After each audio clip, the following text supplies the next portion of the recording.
Hi friends, today we're going to read The Sneetches by Dr. Seuss.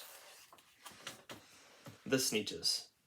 Now, the star-belly Sneetches had bellies with stars. The plain-belly Sneetches had none upon theirs. Those stars weren't so big, they were really so small. You might think such a thing wouldn't matter at all. But, because they had stars, all the star-belly Sneetches would brag. We're the best kind of Sneetch on the beaches. With their snoots in the air, they would sniff and they'd snort. We'll have nothing to do with the plain belly sort. And whenever they met some, when they were out walking, they'd hike right on past them, without even talking. When the star-belly children went out to play ball, could a plain belly get in the game? Not at all. You only could play if your bellies had stars, and the plain belly children had none upon theirs. They won't let them play.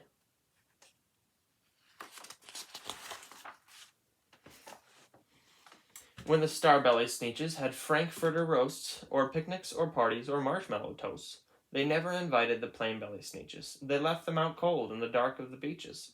They kept them away, never let them come near, and that's how they treated them, year after year. That's not nice at all. Then one day, it seems, while the plain-belly Sneetches were moping and doping alone on the beaches, just sitting there wishing their bellies had stars, a stranger zipped up in the strangest of cars. "My friends," he announced in a voice clear and keen, "my name is Sylvester McMonkey McBean, and I've heard of your troubles. I've heard you're unhappy, but I can fix that. I'm the fix-it-up chappie. I've come here to help you. I have what you need, and my prices are low, and I work at great speed, and my work is 100% guaranteed."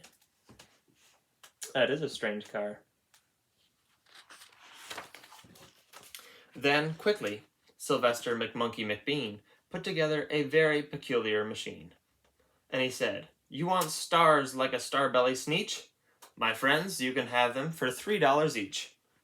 Just pay me your money and hop right aboard." So they clambered inside. Then the big machine roared, and it clonked, and it bonked, and it jerked, and it burked, and it bopped them about. But the thing really worked. When the plain-belly Sneetches popped out, they had stars. They actually did. They had stars upon theirs.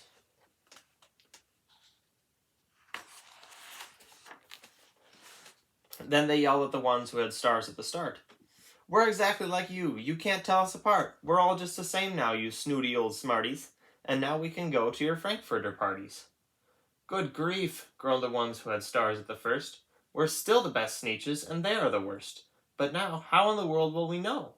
They all frowned. If which kind is what, or the other way round.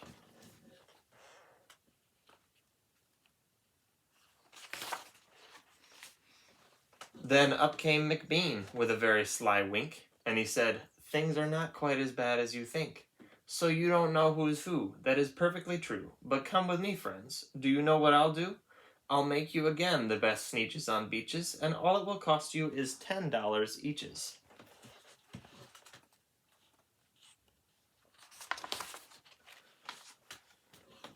"Belly stars are no longer in style," said McBean. "What you need is a trip through my star-off machine. This wondrous contraption will take off your stars, so you won't look like Sneetches who have them on theirs."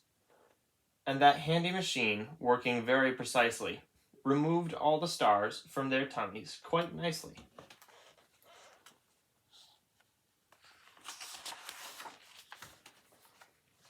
Then, with snoots in the air, they paraded about, and they opened their beaks, and they let out a shout.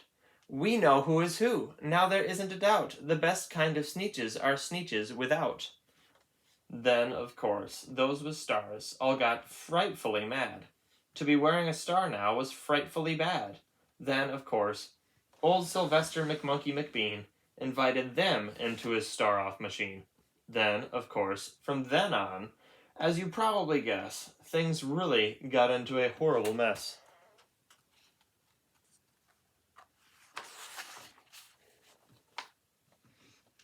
All the rest of that day, on those wild, screaming beaches, the fix-it-up chappie kept fixing up Sneetches. Off again, on again, in again, out again. Through the machines they raced round and about again, changing their stars every minute or two. They kept paying money, they kept running through, until neither the Plain nor the Starbellies knew whether this one was that one, or that one was this one, or which one was what one, or what one was who. That is confusing. Then, when every last cent of their money was spent, the fix-it-up chappie packed up and he went, and he laughed as he drove in his car out the beach. They never will learn. No, you can't teach a Sneetch. Look at all that money that he took from them.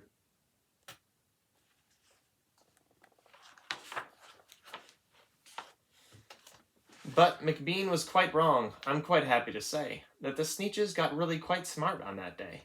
The day they decided that Sneetches are Sneetches, and no kind of Sneetch is the best on the beaches. That day all the Sneetches forgot about stars, and whether they had one or not upon theirs. Look, now they're shaking hands.